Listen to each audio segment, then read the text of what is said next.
Shah Musa, and he'll be talking about future trends, jobs, and knowledge in the semiconductor industry.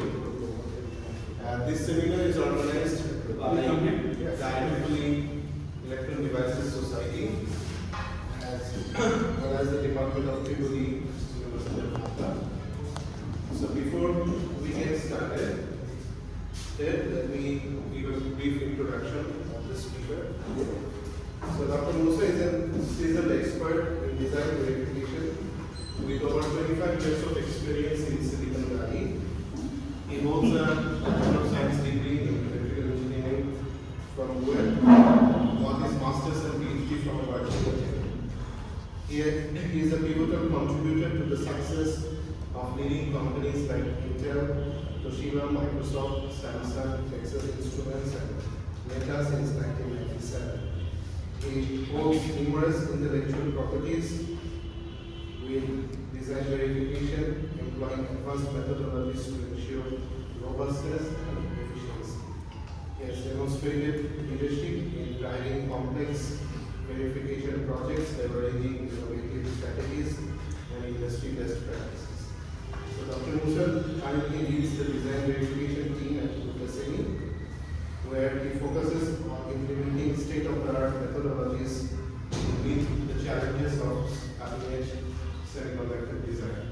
So let's welcome this speaker, and I hope you will make the session more interactive. Thank you. Okay, so yeah, I was not even aware that there is a AAA department in Dhaka University. I thought it's only CSC. It's very interesting. Okay, so I graduated from BUET in 1991, so it has been a while. So, nice to meet you guys here in Dhaka University, the historic Karjan Hall. Okay, so going back to the subject, how many have you heard about ULKASEMI? Pretty much everyone? Okay, that's good. That's good. So ULKASEMI is a semiconductor company. We do design services primarily. So how many engineers ULKASEMI has? Anybody has any guess? Can anybody tell? No? Any guess? In Bangladesh, probably 200 plus. In Bangladesh, probably 200 plus. 200 plus? Good guess. Any other guess? No. Yeah, so I think there is a communication gap. So yeah, we are almost 500 engineers currently. And in Bangladesh, we have maximum of them are in Bangladesh, about 120, about 80 or some maybe outside Bangladesh. So we have office in Silicon Valley, in Toronto, Canada, and then we have also in India. Okay. So it's a significant company, even at the award is 100 plus now. So I'm surprised that you guys are not aware of it. Actually, we don't get even much resumes from Dhaka University, right? Compared as we have expected. And we don't have any engineer yet from Dhaka University, right? Not in our, at least not in BD. There are a few in ULKASEMI. Yeah, maybe in the back end. In the back end. Yeah. But not in the front end yet. Okay. So that's good. It gives more opportunity, to spread the message to you guys. Okay, where we are and where you fit. Okay, so we are growing very rapidly. We are looking for people who can capture the ideas, okay, and deliver the things. So ULKASEMI has been there since 2007. So a friend of ours named Rahman, he has started in 2007. So from the beginning, he wanted to make it, Dhaka-based, even though our head office is in Silicon Valley for business purposes mostly. So, but our maximum thing is in Dhaka. So we have currently office, across from Gulshan Aram, the tower, Regnum Tower, and also we are, other spaces we are acquiring around those areas. Okay, because we have a very growth curve. we want to expand maybe to almost 5,000 engineers within 5-6 years. So there's a huge start there. So that's why we want to spread the message to you guys, so you guys can feel. If you guys are interested, we want to show a path also how to get there. Okay.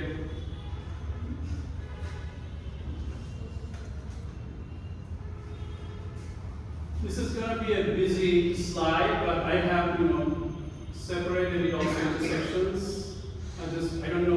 Can you guys read this? Yes. From the back.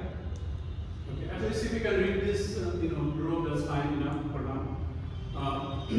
So primarily, I go primarily on this slide, just a single slide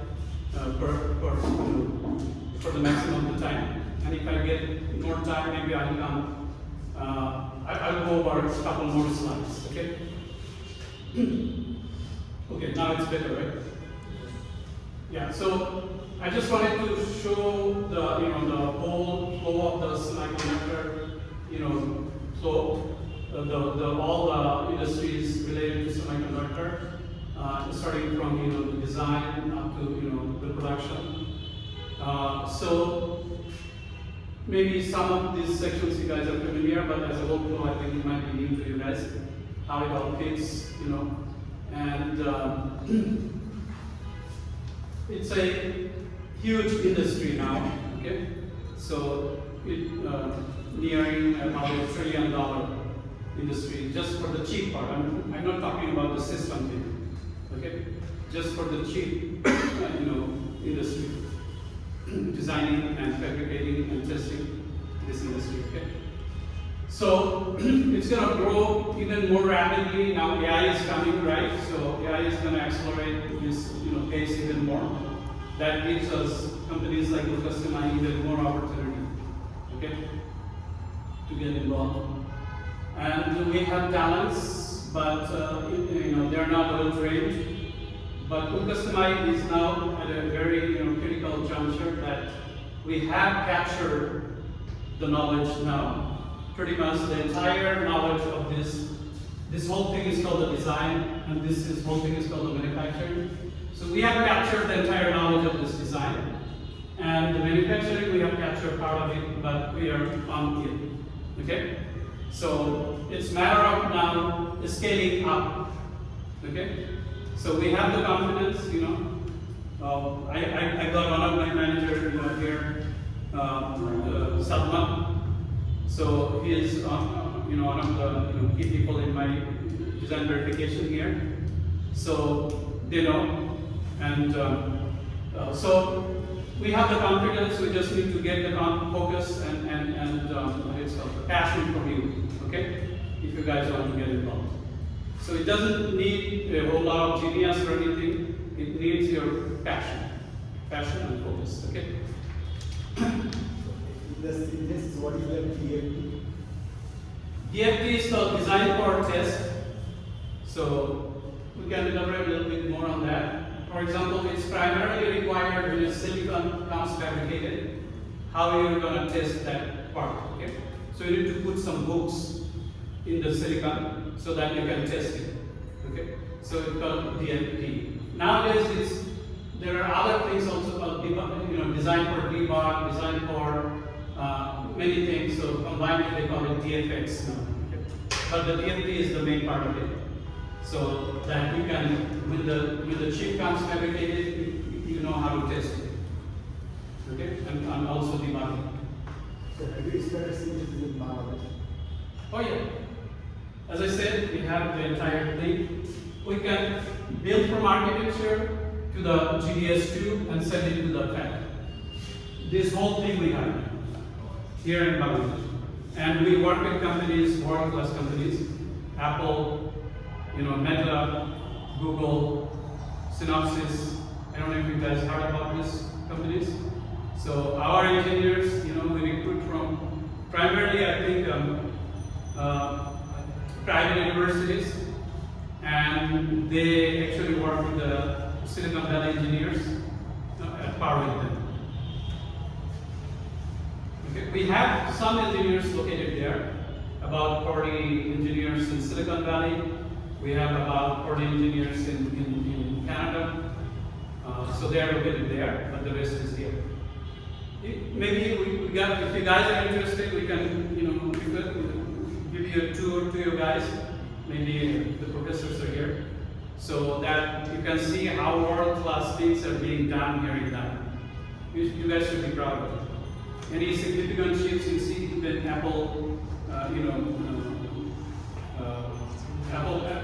Mobile and all those things, we have contribution. Okay, iPhone. We have contribution. I'm just curious to know. Let's say like you design and like you said that GDS or something like. You said your fab. Is it your fab or like say that let's say you're getting the order from the Apple and you said it's their fab? Okay, so the fab industry is consolidated. There are only now primarily 4 or 5 companies. Actually, I think 3 or 4 companies who has fabs, big scale fabs. There are other companies that have old old processes, small scale. But big scale only there are 3 companies primarily, 3 or 4. Number 1 is Taiwan Semiconductor. Have you guys heard about TSMC? Yeah, so that's the number 1 in the world. They supply, more than 50% chips of the world.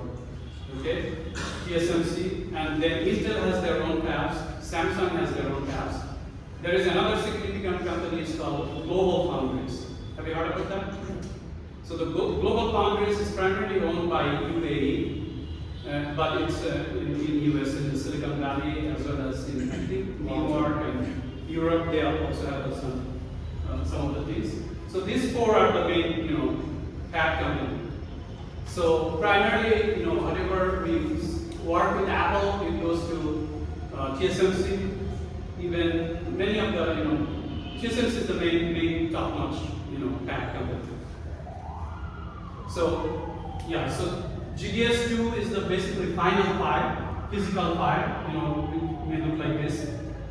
That goes to the fab, and once you send that, the fab can fabricate the chip and send it back. Any other questions so far? No? Okay.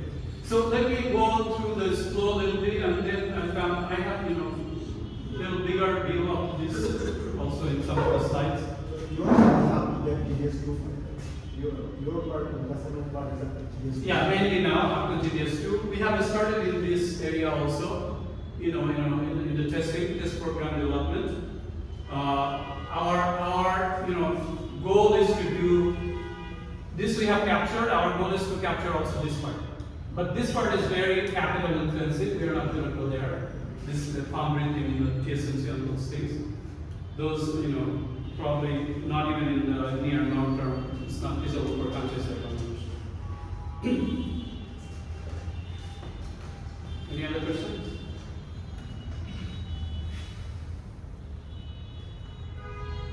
Okay, so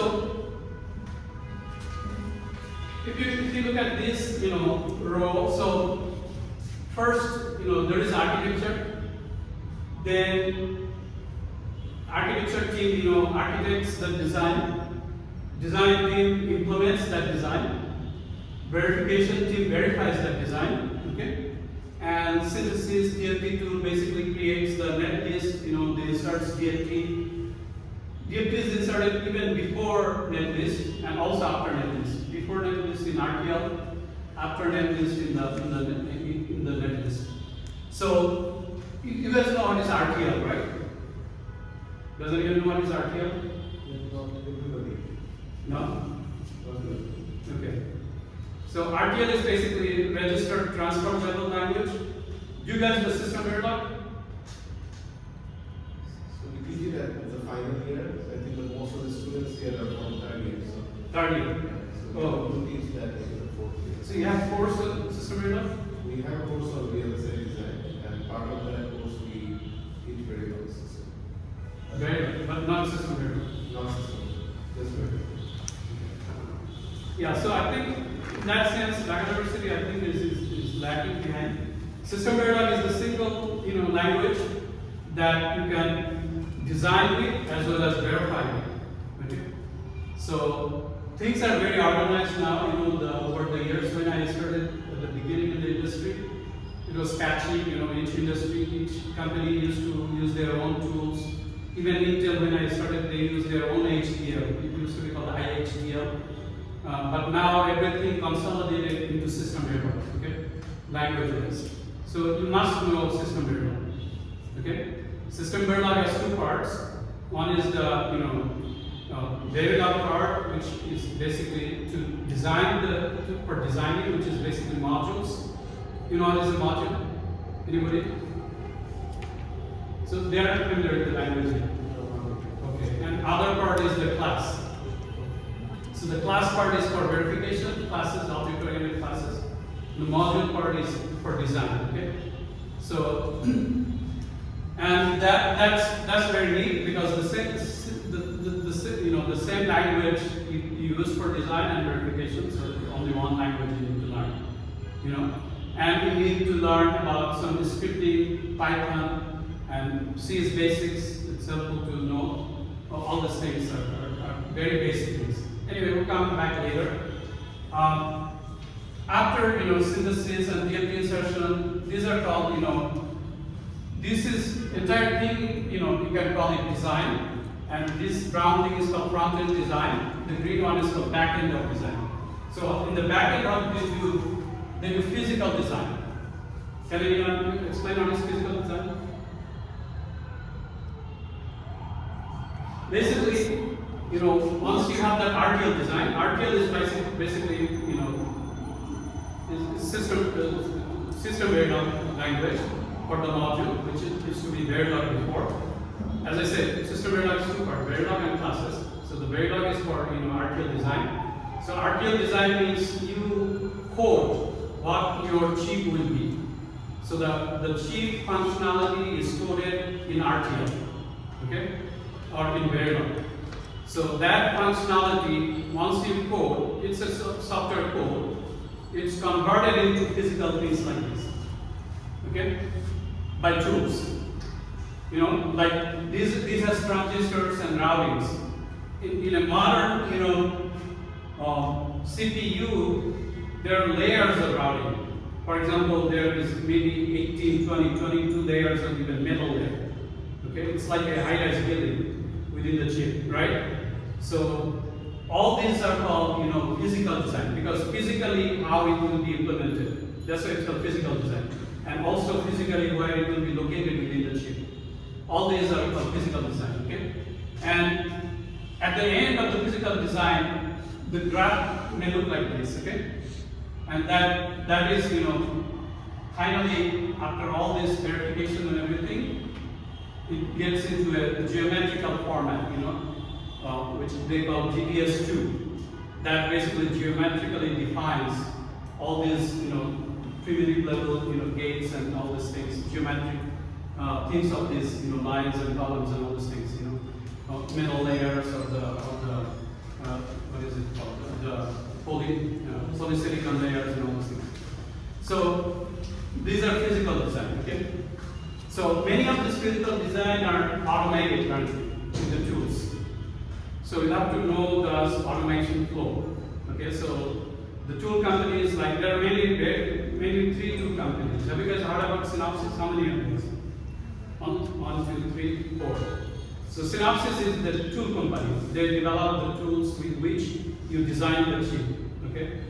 And another company is Cadence, and the third will be Mentor, which is acquired by Siemens now. Okay? So there are other smaller companies, but these 3 is the main 3 tool companies. They create the tools for design, software tools. Okay? For design. So the tools automates all this physical design also. But sometimes you may have to do it manually. Those are called custom design. So the custom layout, ULKASEMI also have a custom layout team, both for analog and digital. So because companies sometimes need to, for some areas or components, they need to make it manually for specific reasons. For efficiency or sensitivity and all those things, they need to do it manually. So those are custom design. So we also have custom design services for the background. Okay? And I'll not go through very complicated things because it looks like you guys are at the very introductory level. But as a whole, I would say like this part, right? Starting from architecture up to this physical verification, this is all in software. There is no, foundry or any hardware or any building or any material is not related yet. This is all in design, in software. So this could be implemented anywhere. So we have here in ULKASEMI, it could be done any place in the world. Because all you need is the access to those tools, licenses to those tools, and your know-how, your knowledge. Okay? The human factor, the knowledge thing. So once you know these things and you have accesses to these tools, you should be able to do these things. And if you have that expertise, which ULKASEMI has developed over the years. Okay? So that's the advantage of Bangladesh, because we have a lot of young folks, a lot of students. They are not there yet because you guys are still not familiar with what we have in Bangladesh, right? So, but we want to spread the message, recruit you and get you guys to that level, so that we can grow this, system even more in Bangladesh, because we all have a huge growth. We can see the growth potential here because of the youth talents, even though they don't know themselves, but we need to bring them and get them trained. Okay? So that's up to this point. Let me explain a little bit the function of this front-end design. But before that, this is called the manufacturing part. So the manufacturing part is, the real materials and the buildings are involved, right? So you have the fab, you have the wafer, you have the chip, packaged chip, you debug the packaged chip, then you do testing before you send it to the market. So you can see you need to do packaging, and validate it and basically product it. Okay, so also this manufacturing is also divided into two parts. One is called the front end of manufacturing, which is basically fabrication and wafer testing, and then the back end. Back end starts from your die. Have you guys ever heard what is a die? How many of you know? Okay, 2, 3. So die is the silicon part of this wafer, small chips, right? Each one, when you cut it's called a die. It's not packaged yet. It doesn't look like this yet, but that is called a die. Okay, so this is basically the front end of manufacturing, and this is called the back end of manufacturing. So Bangladesh has huge potential to capture this market also in the future. The back end of manufacturing. ULKASEMI wants to develop that also. So we have that in our roadmap. Any questions?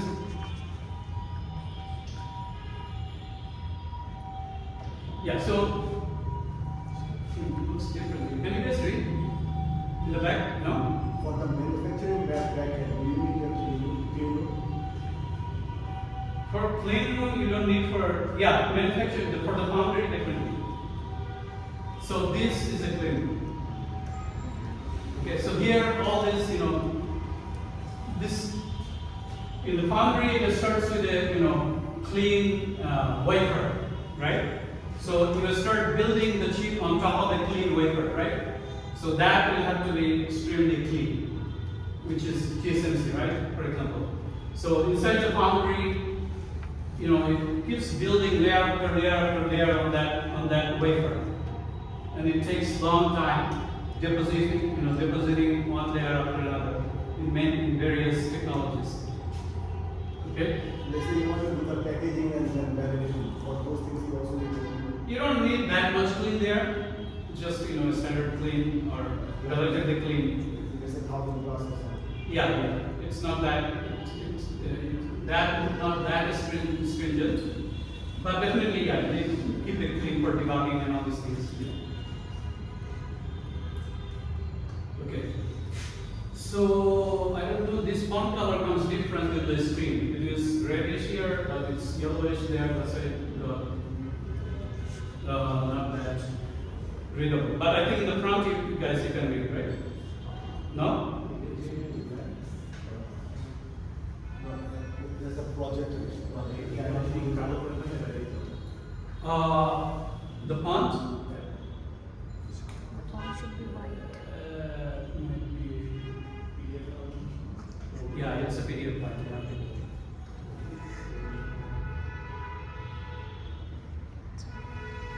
Let's see the next one.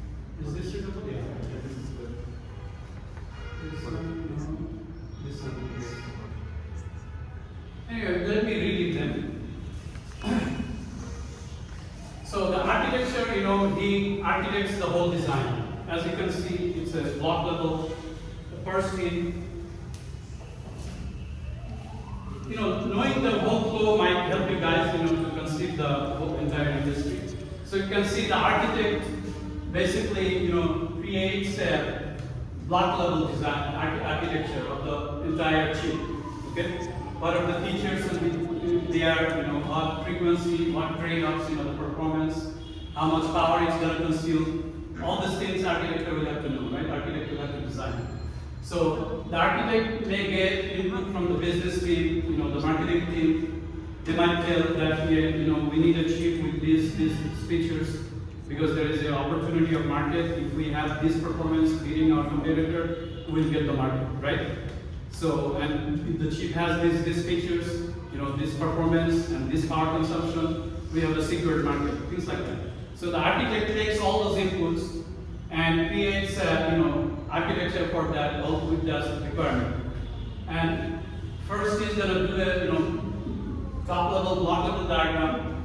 Then he might create a design model for it in high level languages. And also he may do trade-offs, on the performance, power,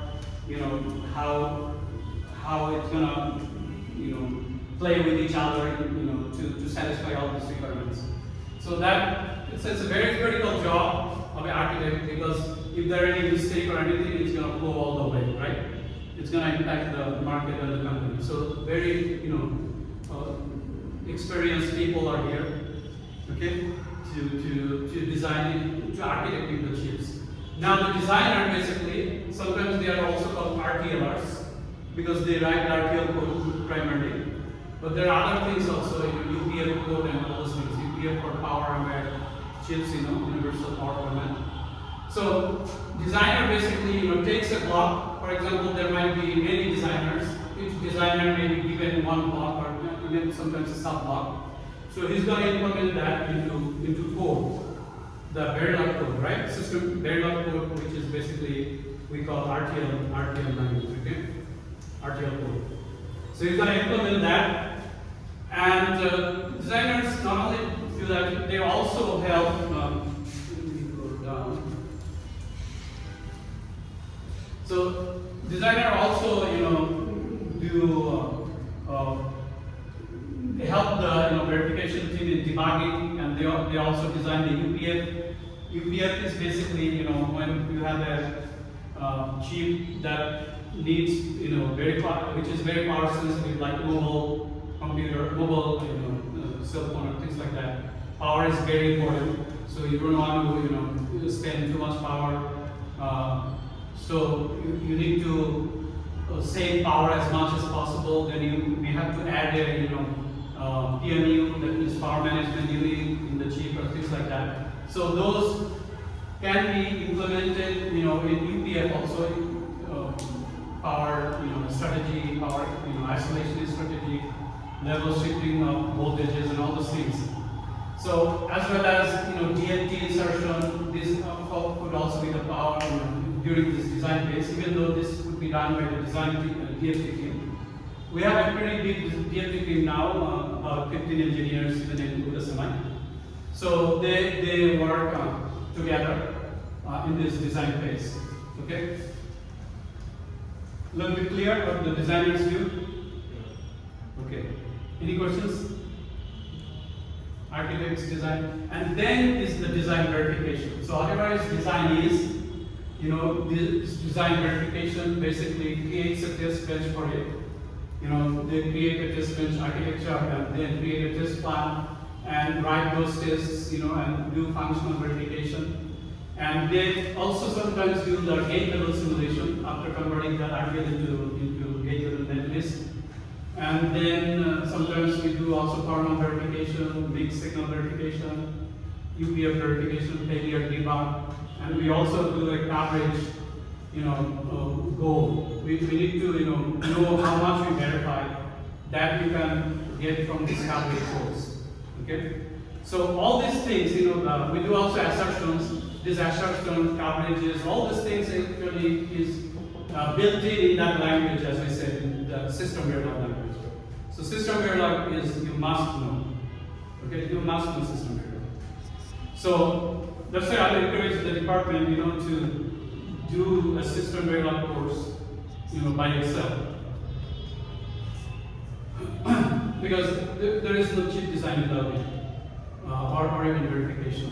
So this is the the column where I spent my almost 30 years, in this column. I think Satman is also here. He's also the verification lead in our team. So my expertise is here in verification. So we build a test bench, we create a test plan, we run those tests, run in regressions, create whatever failures is there, debug those, root cause those, okay?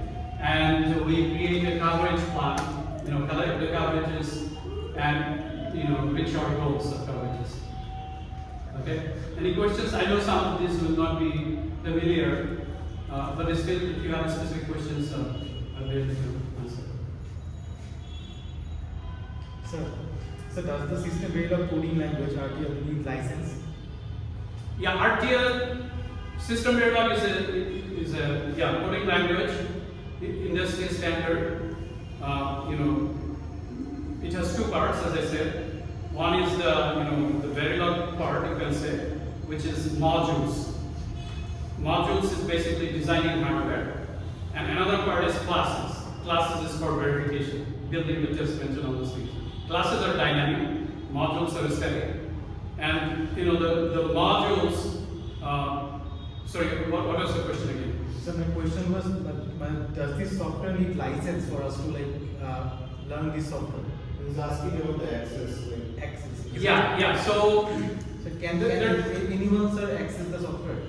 No. So the two vendor companies, as I said, there are three main companies, right? Synopsys, Cadence, and Mentor, which is now Siemens, part of Siemens. So they have simulators. Simulators are very expensive, but the spec of the HDL or there is called LRM, which is free. Language reference manual. You can get a language reference manual to learn the language. That is free. You can get it online, or we can provide it. Yeah. Yes. সিমুলেটরের কথা বলা হচ্ছে তো ওই দুই টাইপের simulator আছে একটা হচ্ছে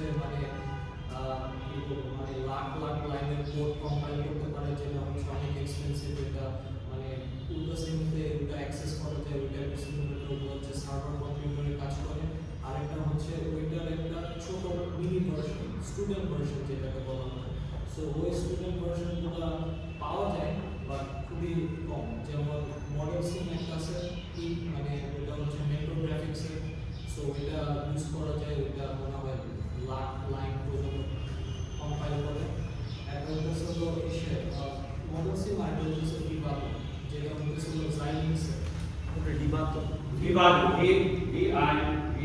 ওটা হচ্ছে জাইলিংস একটা যে কোম্পানি আছে যাকে ইএমডি কিনে ফেলছে ওটা ডিবাগ আছে সো দুইটা টুল হচ্ছে স্টুডেন্ট ভার্সন ফ্রিতে ইউজ করা যায়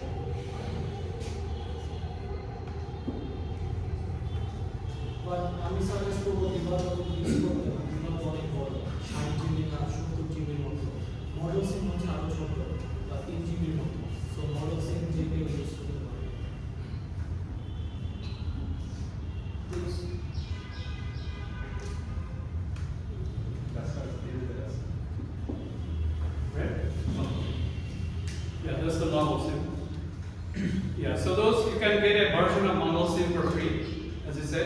also Vivado, a lot of people use it. If you have a good, laptop, you can download it and run it. But there is another interesting side which will be even more important to you guys. It's called EDA Playground. Okay? Where you don't need a license.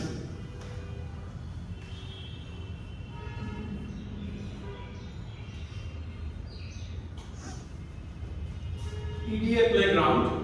Have you guys heard about it? Any one of you? No? So there, you can code yourself, you can run online in their server, and you can look at the results. And you can do that not only for RTL, you can code in RTL, and also you can create your own test bench. And they have a lot of examples also. So, you can learn, self-learn yourselves if you have interest. This is a great place to learn. Okay, because you can simulate it free, and you can use any simulator. You can choose your simulator also. So they provide the service for free, and you can access that. I think if you have an institutional email, you can access it free. Create an account there. Okay? Online based. Sorry? Online based. Yeah, it's online based. This is a very great opportunity for countries like us. EDA Playground. Okay, so any other questions? Okay. So, where will we be? Okay. So, yeah. So maybe I'll not go into this too much details because, but maybe at least here in the, I'll just mention the nomenclature. So in future it might click in some of you guys. So when you do gate level simulation, so the gate once you synthesize your RTL, it will give you a gate level netlist. Okay. So gate level netlist means it's a netlist of primitive logics like AND gate, OR gate, NOT gate. So very basic gates. It's synthesized up to that level and netlist of that. Netlist means connections of the simple components, right? So there might be millions of the simple components and the connections of those. So that is the it's a flat hierarchy.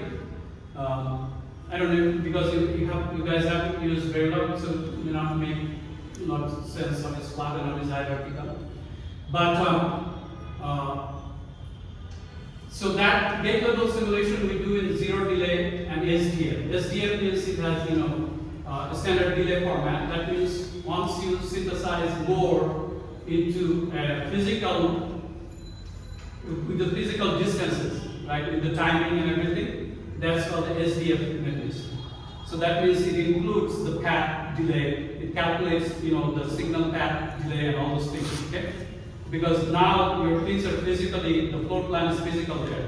A particular gate is at a particular physical location. So from one gate to another gate, it will take some time, right? So it calculates all those timing and all those things in that gate list. That is called SDF, gate level netlist. So anyway, so that's in our design verification. Currently, in ULKASEMI, we have roughly about 50 people on design verification. By the way, this is called the front end, right? As you can see. So the front end is pretty relatively new in ULKA. ULKA started with the back end, which is basically PNR and layout. That's where the strength used to be, but now we are growing very rapidly in the front end. So we have about 50 engineers only in design verification and DLT currently, but we are hiring. There is also an ad going on currently for hiring, right? Already we collected it, right? Yeah, I think we got some from Dhaka University responses, but not at the level we expect. Okay, so, and then we have this synthesis as we discussed, where we can, add BFD before synthesis and after synthesis. For example, they call BIST, built-in self-test, all those engines for, to verify, to validate, to test the, structural integrity of the chip when it comes. Those engines are inserted, in RTL and sometimes also after netlist. So, and all the hooks like, have you guys heard about boundary scan or JTAG? None of it. Okay. So these are BFT hooks, you know, and scanning. Have you guys heard about the scanning? These are all DFT hooks. So these, you know, basically are required once you get the silicon back, you know, to basically run tests, run some of the patterns, the structural patterns, and to find out if they're structurally, you know, sound or not. For example, there are two types of bugs there could be. One is functional bug, another is called a structural bug. You know, the structural bug means when you fabricate a chip, for example, you guys know how flip-flop is, right? So a flip-flop may be stuck to 0 because of, you know, manufacturing defects. Or it could be stuck to 1, right? Or it may not function at all because of manufacturing defects, right? So that's a structural fault, a structural bug. So how do you find that?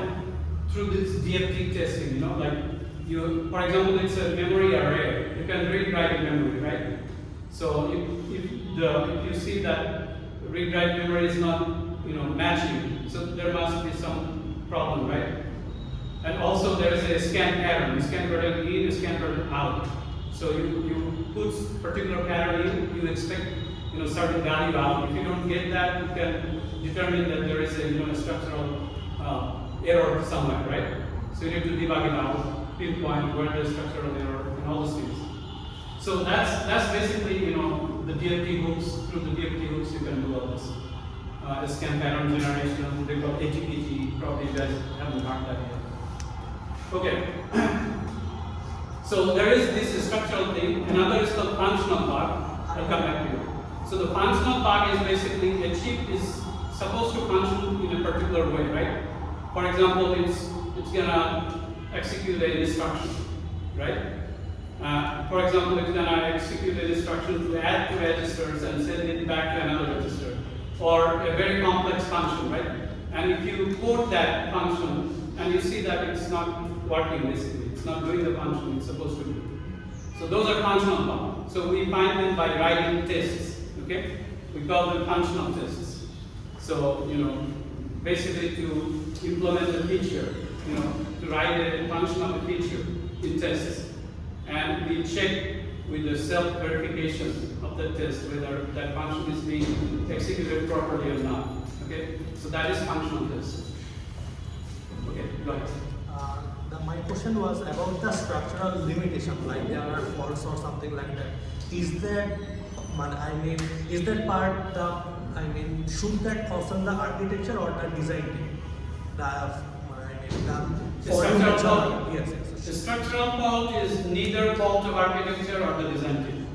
It's fault of the process. So how the fab. So my question is, who fixes that? The design team or the architecture team? I mean, there is a fault in the process. Yeah. So then we need to fix Once it.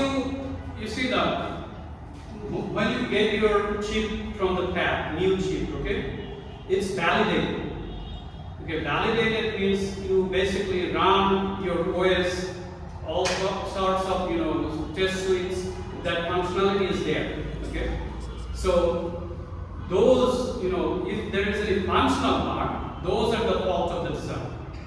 But if it's a structural bug, for example, a flop is, you know, stuck to 0. But in a sense, yeah, it could be even sometimes a design bug. Due to design, a flip-flop may be connected to 0 or 1, but very unnatural because we verify, you know, verify it so well that it's very unexpected. But yeah, if it's a structural bug, that means most likely it's a process problem. It's a boundary problem, you know. But if it's a functional bug, definitely it's a problem of the, you know, verification team. Either verification team didn't verify enough, and definitely the RTLR team didn't, you know, didn't do the right thing. But that is expected. RTLR cannot do all right thing. It's the verification team that need to find it out. Because things are so complex, you cannot, you know, design it perfectly at the first go. Okay? Any other questions so far? Okay. Now,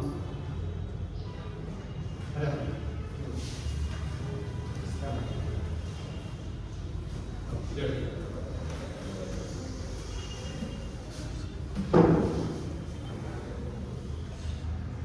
Yeah, so now let's go down to this physical verification. As I say, physical verification starts with the net list, okay? So they do a lot of things. I think I put some of them whatever we did, but I didn't get help from our physical team. They have even whole lot of lists, how they do in the physical verification. They again, verify the power, the frequency, the timing paths, and all those things. And floor planning, and they do ECO. ECO is basically, engineering change order. If something needs to be fixed within here, instead of going to the whole cycles of RTL and all those things. Sometimes it's necessary because of the timing things. Catch the fixes here. If it's in the very late of the tape out. Any questions over here? So we have a huge team in the physical design. Actually, maybe 150 or even more engineers. Some of them. So what is PNR? Place and routing.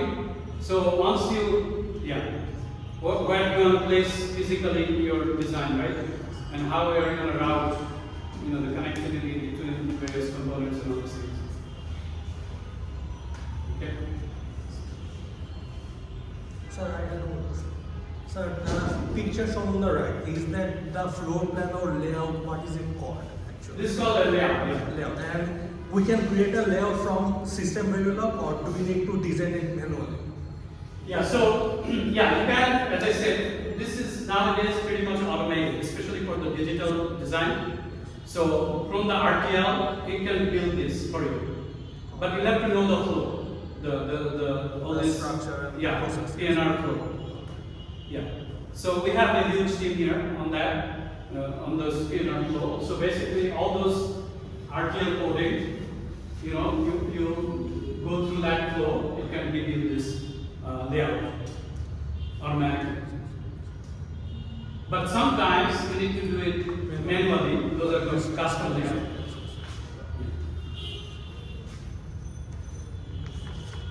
Any other questions?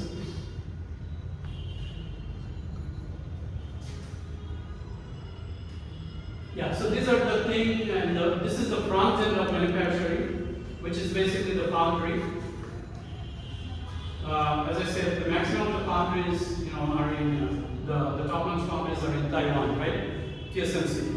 Do you guys know how much it costs to build a foundry? Any ideas? Several hundred billions. Several hundred billions. Not that, but around 20-30 billions dollar per foundry building, which is huge. So it's not for countries like Bangladesh yet. But wafer testing maybe in future we can do. Those means ATEs, automated test equipment. Have any of you guys heard about ATE? Automated test equipment. That's required, for this wafer testing. But what we can do, in the back end of manufacturing, we can basically in the near future, we have actually goal to enter into this. We are already training engineers on this. So we have, test program development team already in ULKASEMI. So we want to go in future. This is a very capital intensive, but the technology-wise, we can handle. So it's feasible to do it right now. Even Vietnam has pretty big, packaging assembly industry. So we can do it.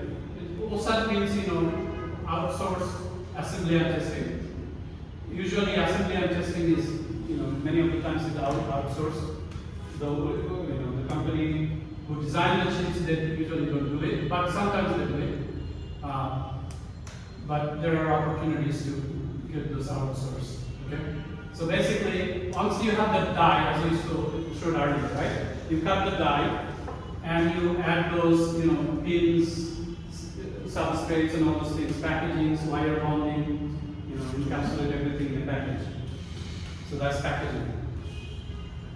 Okay? Sometimes you do multi-chip module also. That means you put various dies together and more than one die together and you create a single package. So that way you can save your real estate.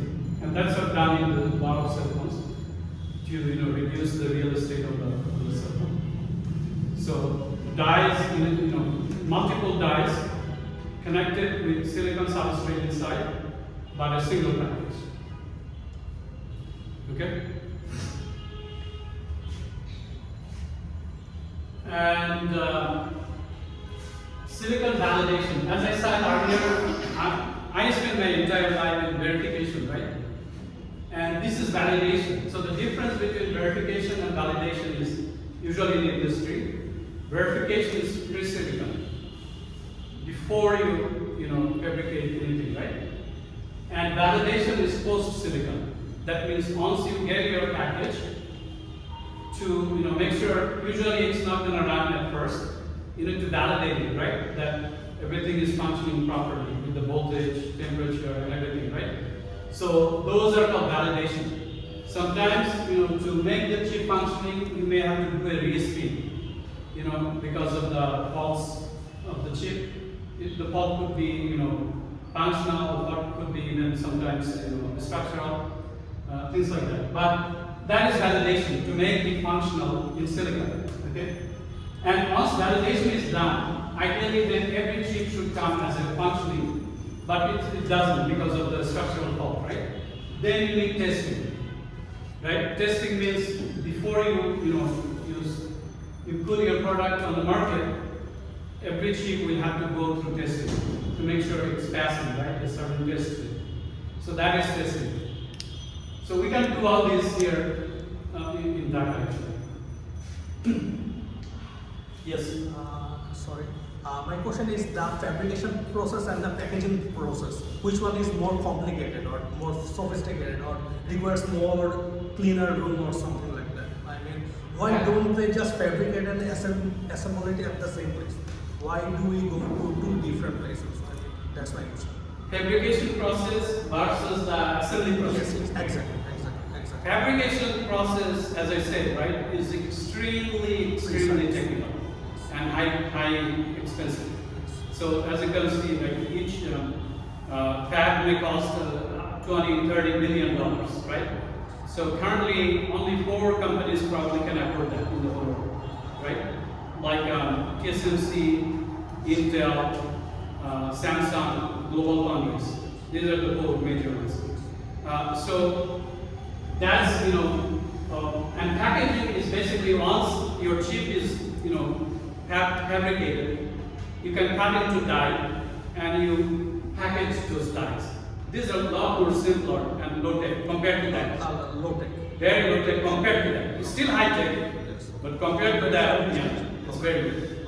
In the fabrication or foundry, there are a critical company called ASML. Have you heard about that? ASML? Yeah, it's a Dutch company. They build all those lithographic machines, right? Each of those machines will be $100 million. And the US government has restrictions of them. They cannot send it to China because of this, US defense things. US doesn't want the China to build, latest chips for defense reasons and all those things. So yeah, so those are critical technologies. Foundry is very critical. But this doesn't require that much. As you can see, even Taiwan can do it. Sorry, not Taiwan, Vietnam can do it. We should be able to do it. How long did Vietnam start this packaging thing? Even now, I think more than 15 years. Vietnam is way ahead of us. Even though we should be ahead. Should have been ahead. Yes. The tests you run on the verification process and the tests you run on validation process, are they similar or, pretty similar, or they are very different? To check the design or fabricated design, are those tests similar? Verification test and validation test. Yes. Yeah, they are two completely different thing, right? One is pre-silicon. Yes, and that's on the simulation. That's all on the simulation. Yes, Yeah. yes.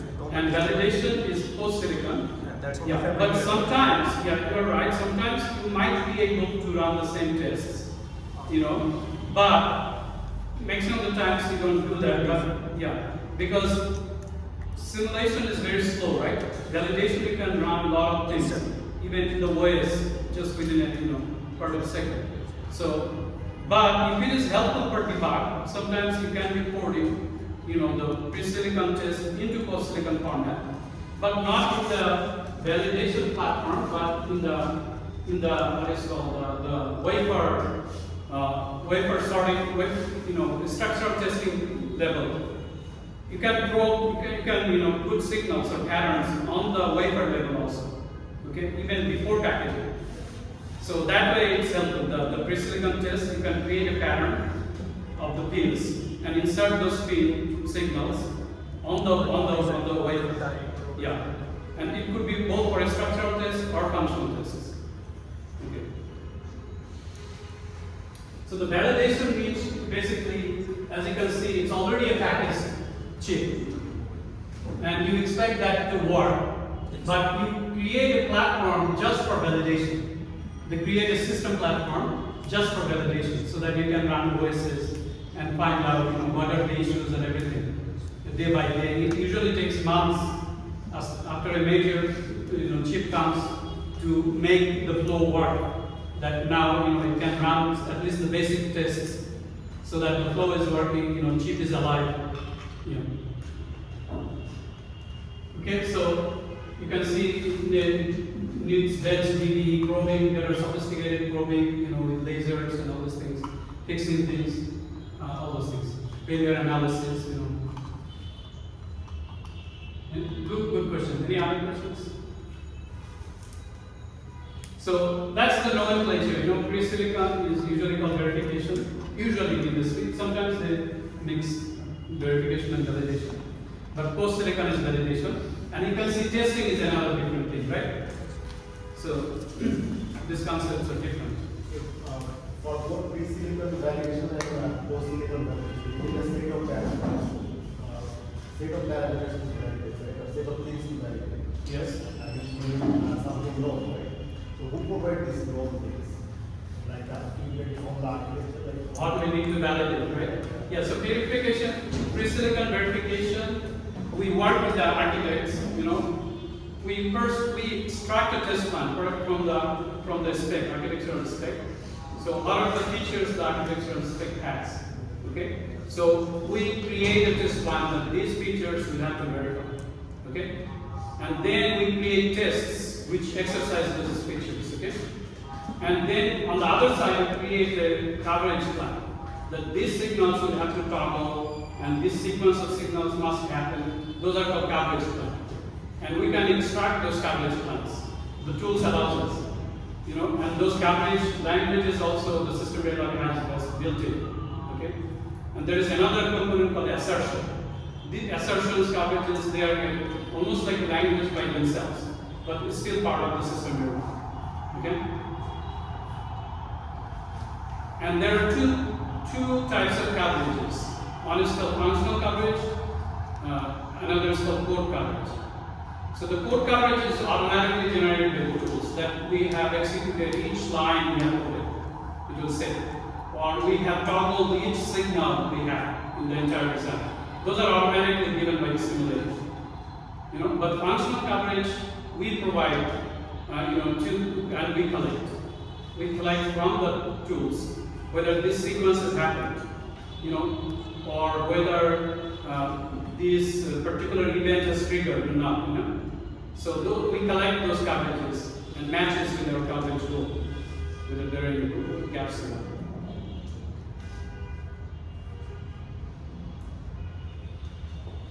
Okay? Any other questions?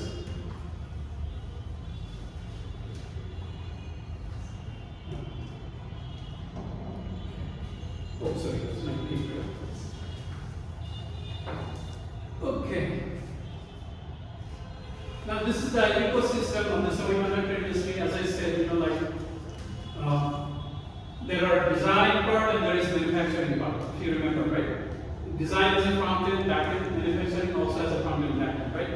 So these are the companies at which areas they work. This one I got from the internet available. So you can see these companies, for example, AMD. AMD doesn't have a fab. So those are called fabless. These are fabless chip company. NVIDIA doesn't have a fab. This is NVIDIA. NVIDIA is the most expensive company now, right? So they don't have a fab. They fabricate through TSMC, right? They use TSMC fabs. Similarly, all the big, non-chip firms, these are many of them are even software companies like Microsoft, Amazon. They have Google. They have their own, design team. I actually work with Microsoft as well as Meta. So they have their own hardware design team. They don't have fabs, but they have a lot of engineers. And also they outsource a lot of work also. So these are called fabless companies, okay? Because they don't have fab.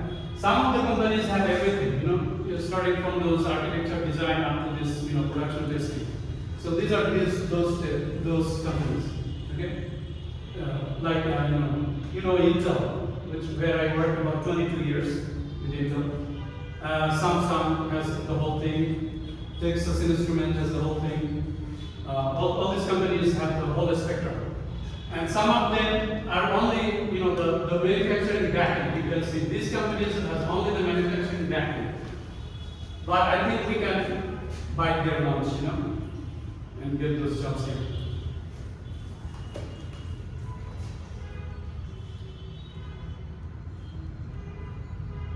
Any other questions?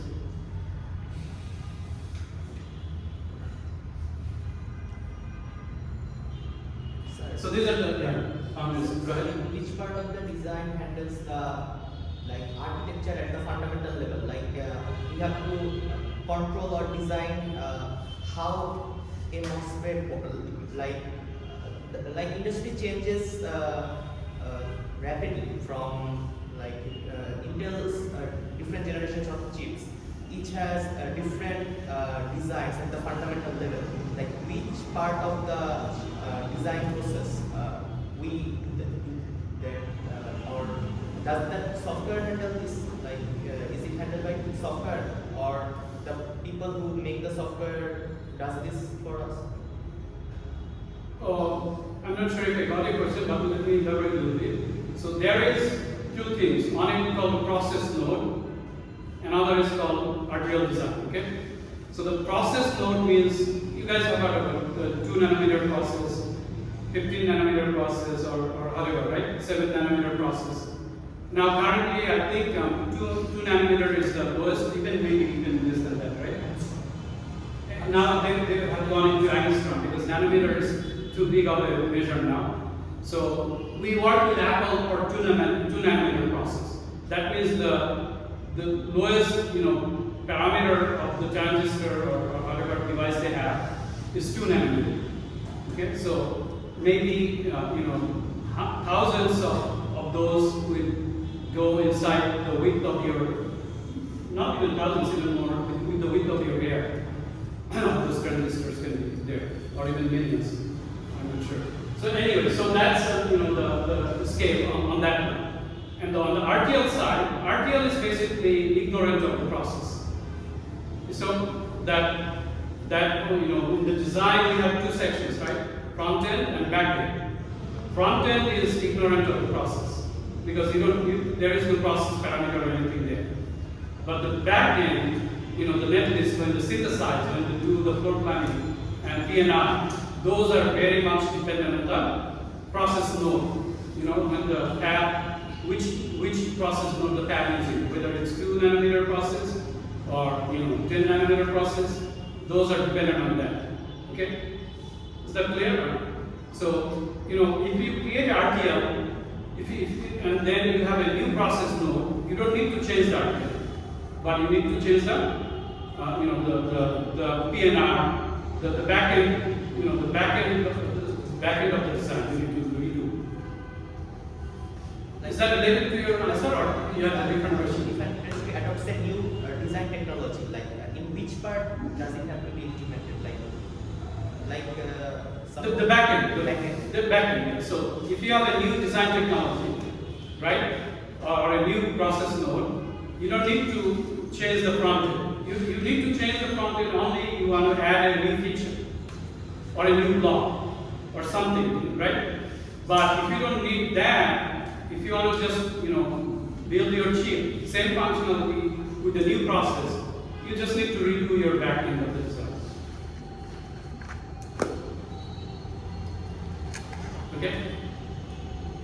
Any other questions?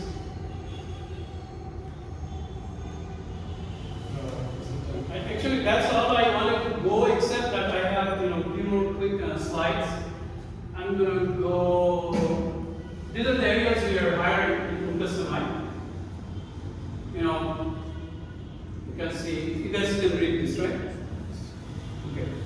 So we hope some of you guys will join here in ULKASEMI. We have a state-of-the-art environment also. Not only the talented people, the work environment, we set it up just like Silicon Valley. Because we are empowered with Silicon Valley.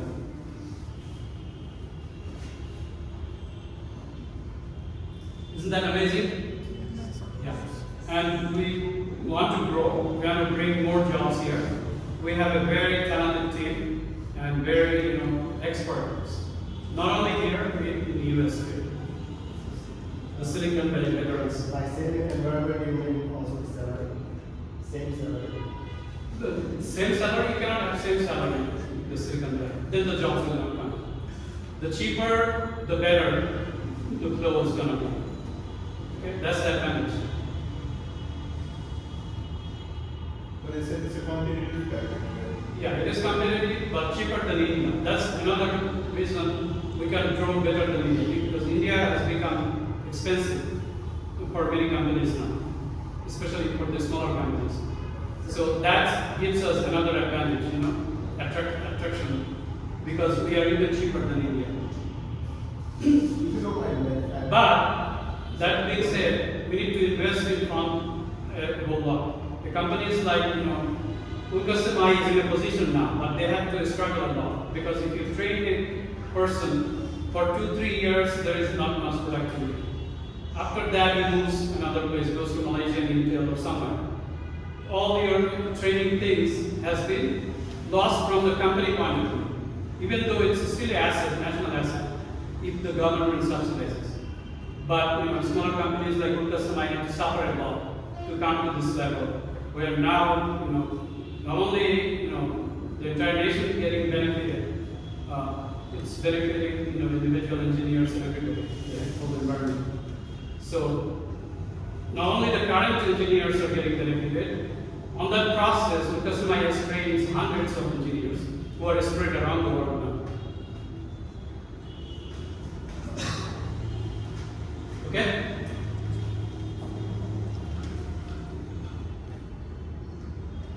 So actually, there was effort from us.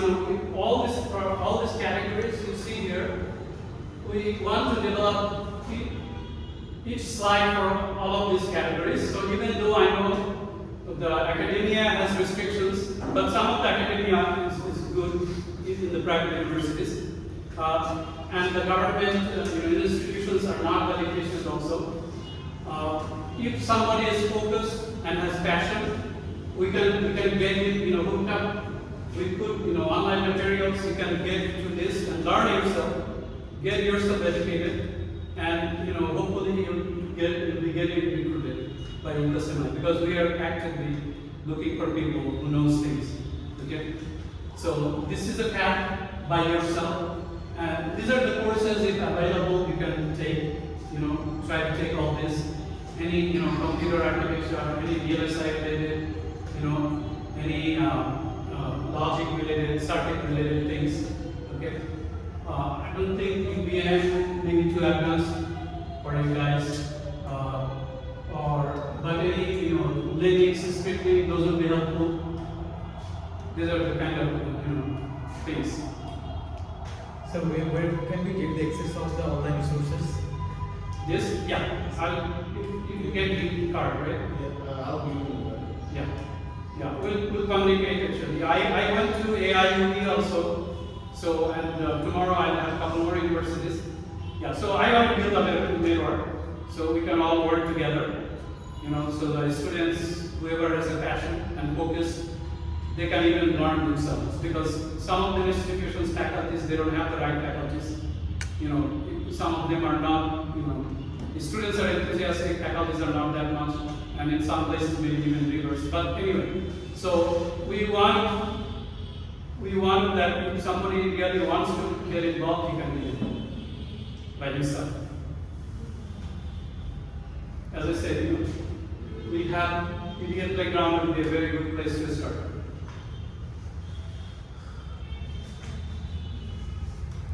Yes. How to choose which group is suitable for me, or whenever I'm like.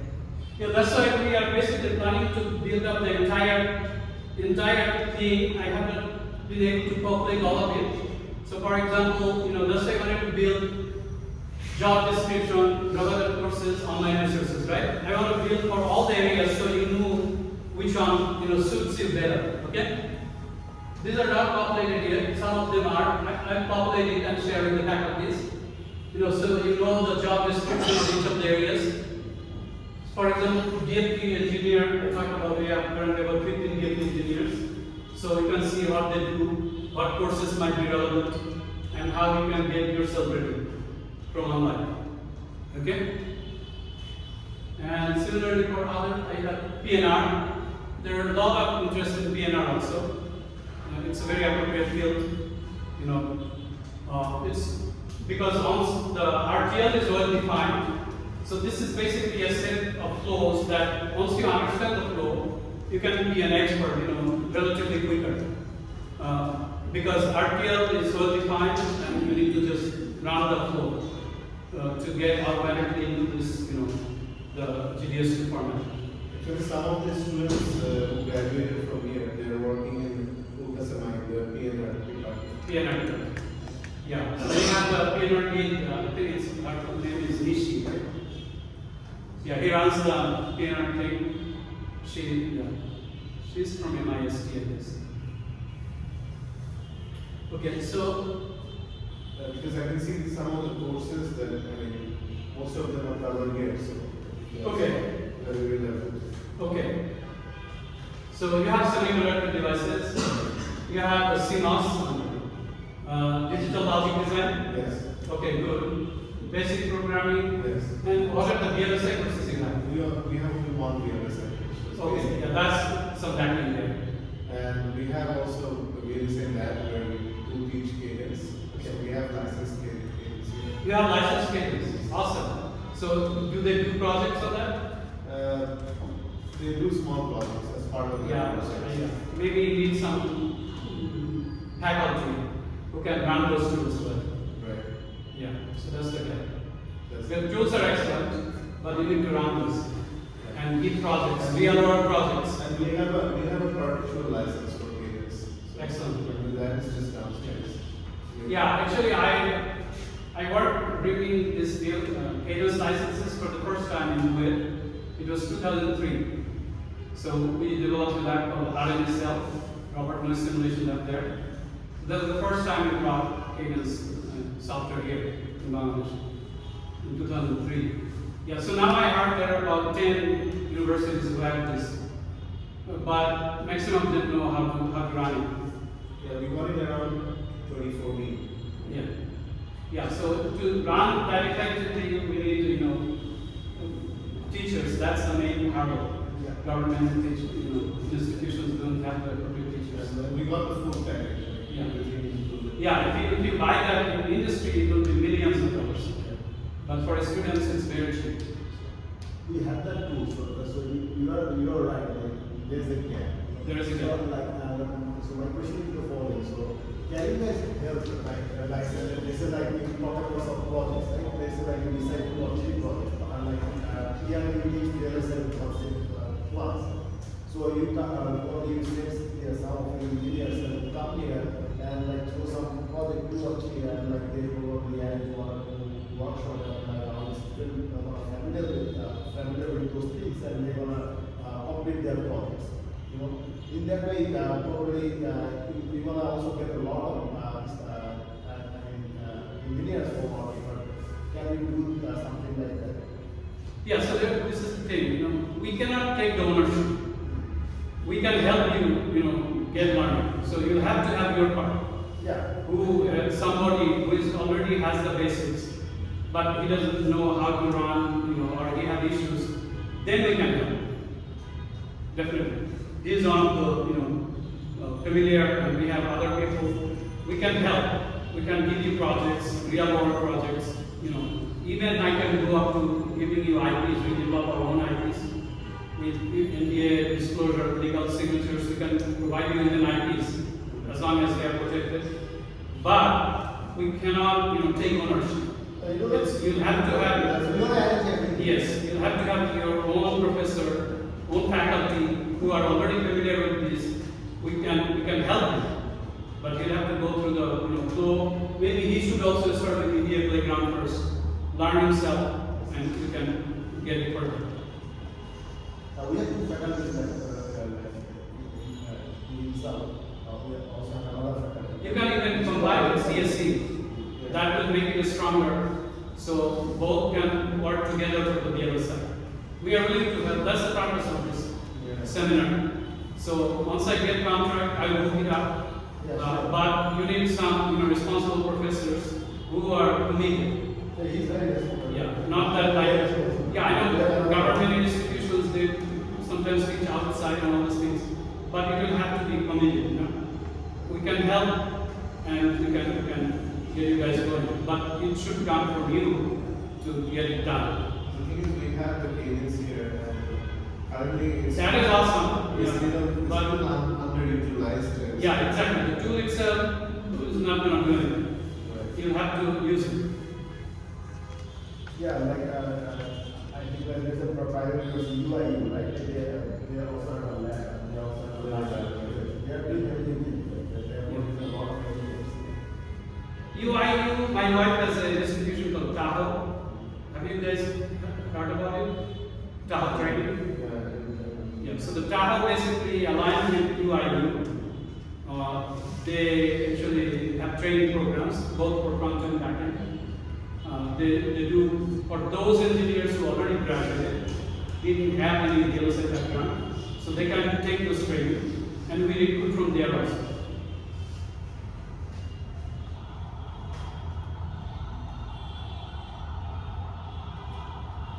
Yeah, let's open that door. Like, Sure. And actually, it's kind of like we have an exploratory of 30 people to participate every year, like we stay in this course, there is a design, and they are very smart. That's good, definitely.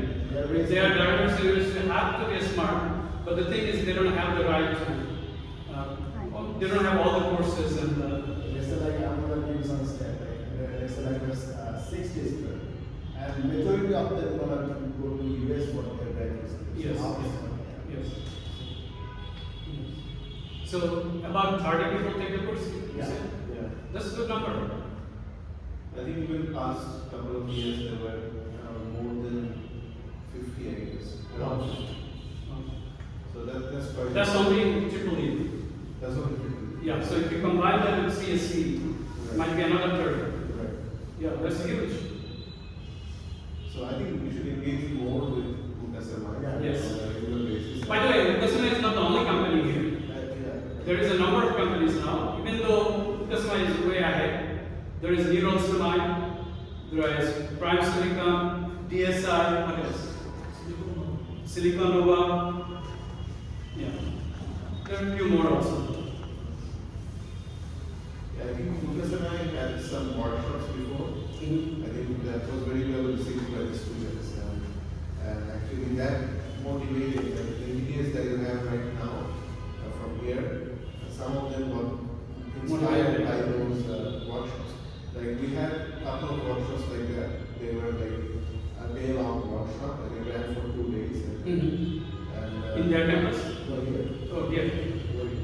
So the team from ULKASEMI, Okay. they came here and they ran a 2-day workshop.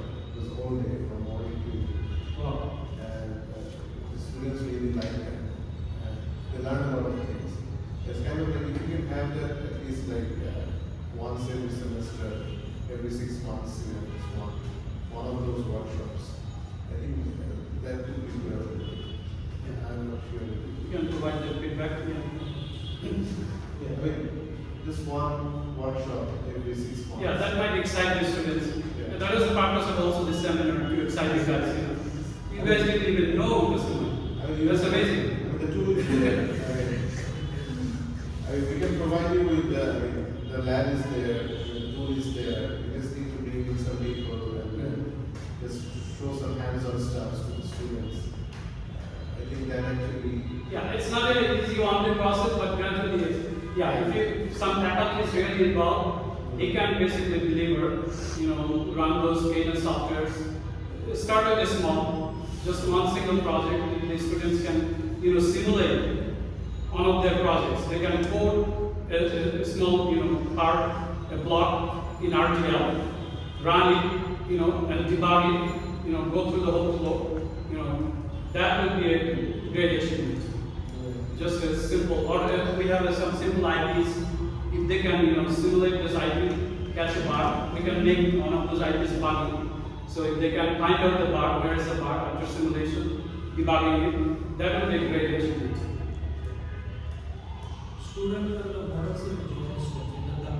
Exactly. Yeah, you don't even need whole cadence if for simple projects to get those ideas.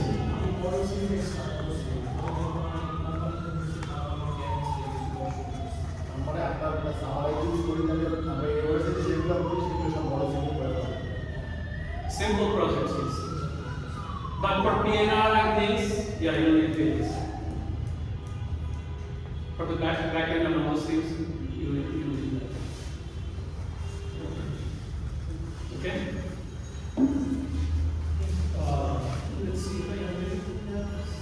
Oh, one maybe on test engineers, they have. I wanted to go over this, but I think it's maybe because you guys are not there yet on India.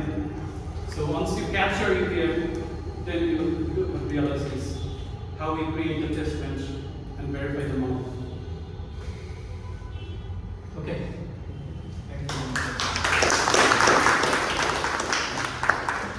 We got a small token for you. Thank you.